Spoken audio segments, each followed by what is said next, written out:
मित्र हो, आपल्याला बऱ्याचदा झगमगाट दिसतो.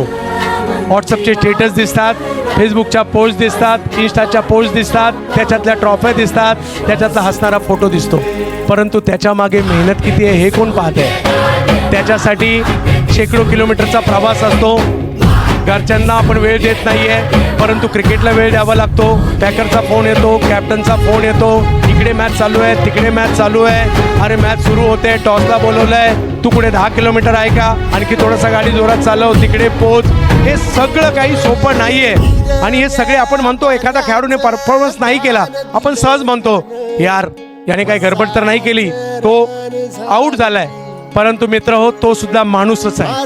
तो सुद्धा शेकडो किलोमीटरचा प्रवास करतोय, 2-2 रात्र झोपलेला नाहीये आणि त्याच्यानंतर परफॉर्मन्स होऊ शकतं असं. त्याच्यामुळे या खेळाडूंचा प्रवास, त्यांची मेहनत हे सुद्धा लक्षात आपल्याला घ्यायला पाहिजे. त्या दृष्टिकोनातून देखील आपल्याला पाहिलं पाहिजे, हे आवर्जून मी या ठिकाणी सांगेल. आणि या सगळ्या खेळाडूंच्या प्रवासाला हक्काचा सलाम ठोकतोय.